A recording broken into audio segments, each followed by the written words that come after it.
Hamas motorcycles and drones ambush an Israeli train. August 13, 2025, in the tense southern corridor near Gaza, Hamas launches a daring attack. 80 suicide drones loaded with explosives descend from the night sky, suddenly attacking a half-mile-long Israeli military train carrying fuel, weapons, and food. At the same time, 30 motorcycles carrying 60 heavily armed fighters rush toward the convoy, firing wildly at the train's hull. Their mission: to paralyze a vital route to a strategic Israeli base, take soldiers hostage, and seize millions of sophisticated weapons. Hamas believes the plan is perfect. Little do they don't know that in the next few hours, they will pay a very high price for this decision. Overhead, 50 Israeli reconnaissance drones hover, tracking every move in real time. On the ground, 5,000 elite soldiers with armored vehicles and sniffer dogs silently close in. Below them, satellites are mapping hundreds of miles of tunnels, preparing to flatten the base. Will Hamas hold on to its victory, or have they brought about their own destruction? Will the Israeli military's plans be discovered? Join me in discovering the truth. At 04:17 a.m. on August 13, 2025, the desert silence along Israel's southern rail corridor was ripped apart by one of the most audacious Hamas attacks in recent memory. A military supply train, 22 cars long, stretching nearly half a mile, was moving steadily toward a fortified base near Gaza. Inside its carriages lay the lifeblood of a combat brigade: 320 tons of diesel fuel, 120 tons of ammunition, 45 tons of rations, and more than 50 million worth of precision-guided weapon systems. In military terms, enough to keep 4,000 soldiers in the fight for nearly 3 weeks. But Hamas was waiting. Out of the night sky, 80 explosive-laden suicide drones dove in unison.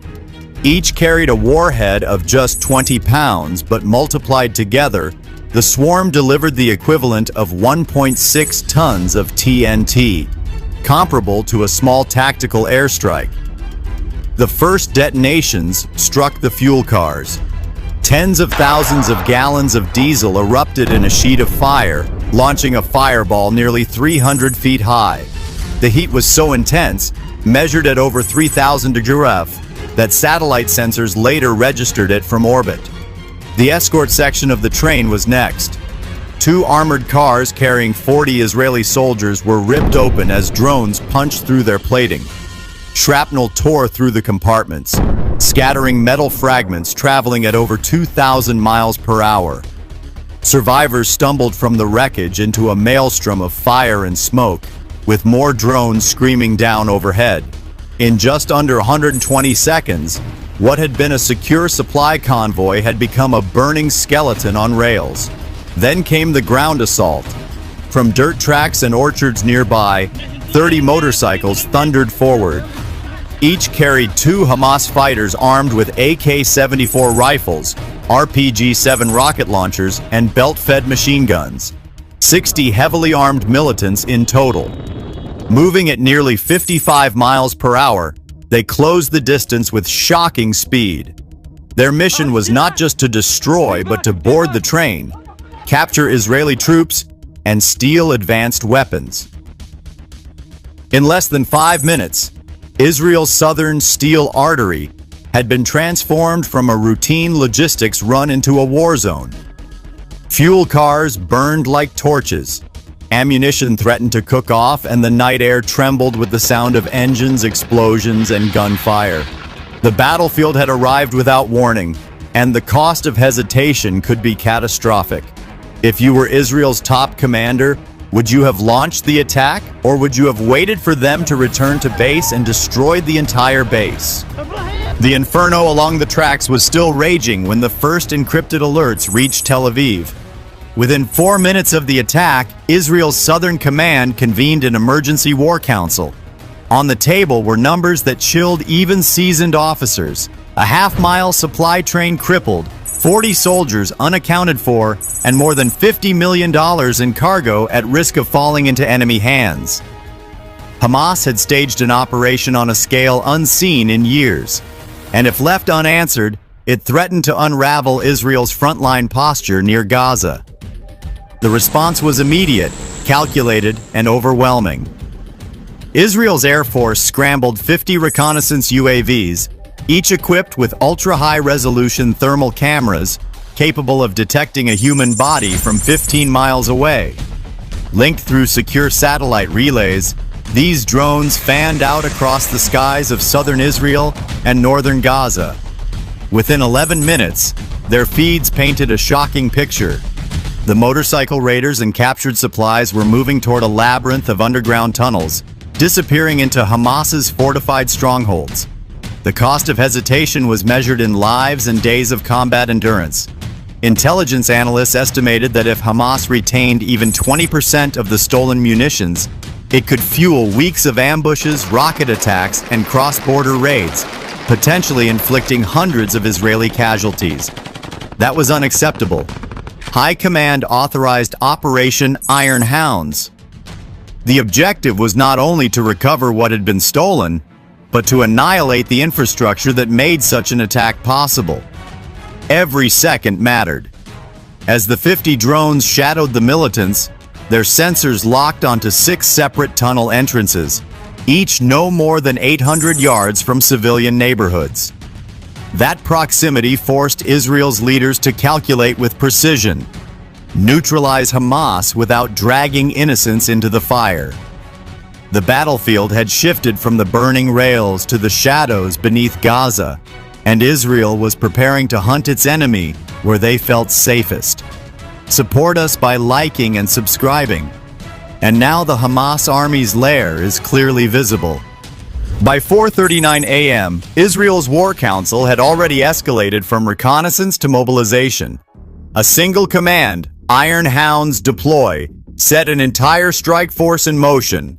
From fortified bases in the south, 45 Namer armored personnel carriers, 18 Merkava 4 tanks, and 12 heavily armed engineering vehicles rolled out.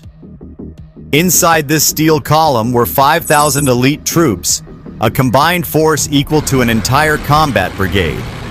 In terms of firepower, they carried more ordnance than some nations deploy in a month-long campaign. Among them marched a unique vanguard, 60 military working dogs, each equipped with helmet-mounted 4K cameras, infrared sensors, and biometric trackers. Valued at nearly $50,000 apiece after years of specialized training, these animals were worth more than gold, able to squeeze through tunnels narrower than 18 inches.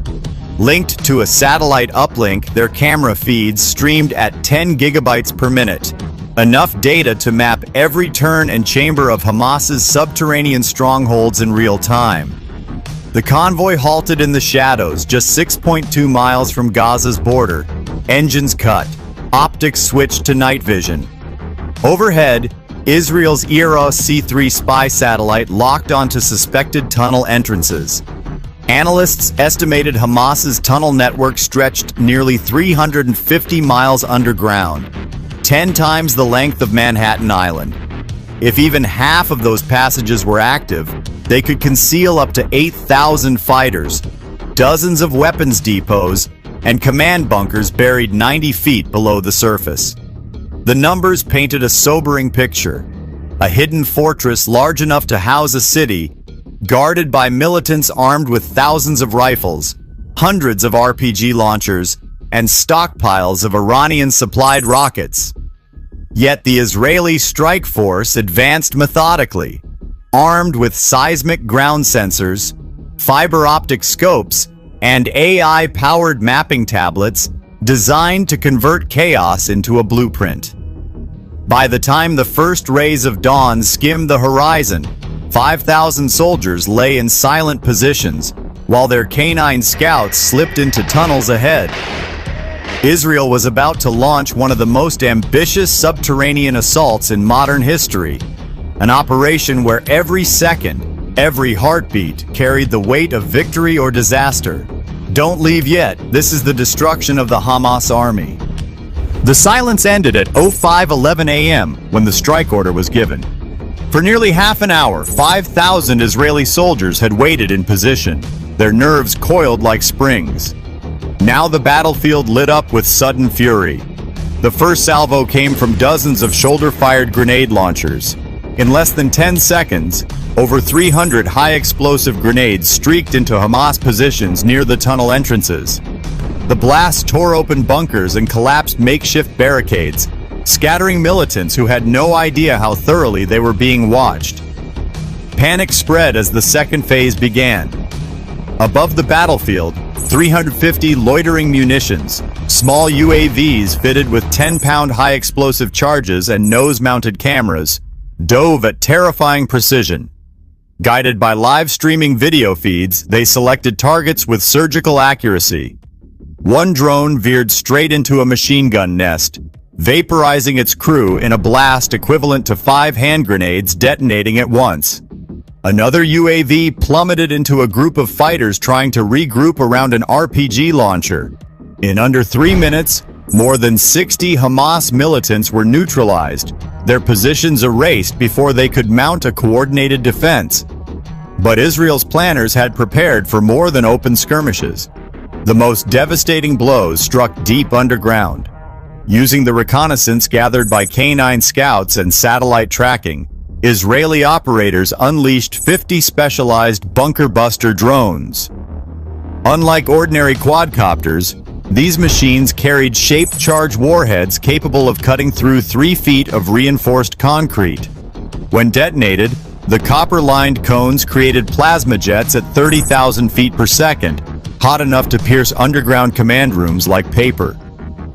Within minutes, the main Hamas operations chamber, buried nearly 90 feet below ground, was consumed in a fireball.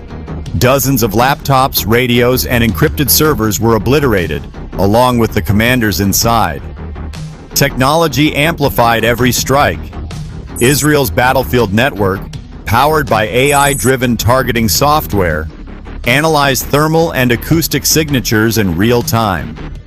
This meant soldiers weren't firing blindly into tunnels. They were hitting living, breathing targets. Seismic ground sensors detected vibrations from footsteps and weapon movements, then relayed coordinates to operators above. Within seconds, drone pilots redirected their warheads to intercept the signals. Hamas fighters attempting to maneuver underground suddenly found themselves targeted by machines that could hear them move. The destruction was staggering. A fuel depot hidden in a cavernous tunnel chamber erupted when hit by a precision drone, igniting nearly 20,000 gallons of diesel. The resulting explosion registered 2.1 on the Richter scale, shaking the ground like a minor earthquake. Further along, a munitions stockpile of over 200 RPG warheads and 15,000 rounds of ammunition was incinerated in a single strike, producing secondary explosions that roared for nearly 7 continuous minutes. Above ground, the effect was immediate and psychological. Surviving militants fired wildly into the smoke, their weapons rattling against empty air. But every time a muzzle flash was detected, an Israeli UAV adjusted its flight path and struck within 6 seconds. It was a display of overwhelming precision. Man against machine, panic against calculation. By sunrise, the tunnel network was collapsing into chaos. Walls cracked, fuel burned, ammunition detonated, and communications fell silent. What Hamas had built over 15 years of smuggling, tunneling, and training was being dismantled in less than 45 minutes of relentless assault. For Israel's commanders, the message was clear. The underground fortress was no longer untouchable. It was a trap that had just been turned inside out. By 6:02 a.m., the underground fortress was a graveyard of fire and shattered steel. But the operation was far from over. As the last UAV detonations faded, Israel unleashed the full weight of its ground force.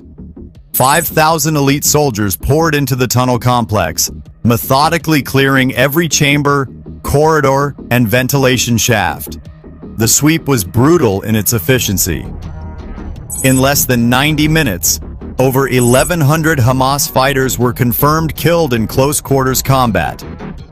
Another 500 militants, disoriented by smoke and shockwaves, surrendered with their weapons still slung across their backs. The rest fled into blind tunnels only to be cornered and captured by Israeli squads using biometric scanners and fiber optic scopes. The payoff was staggering.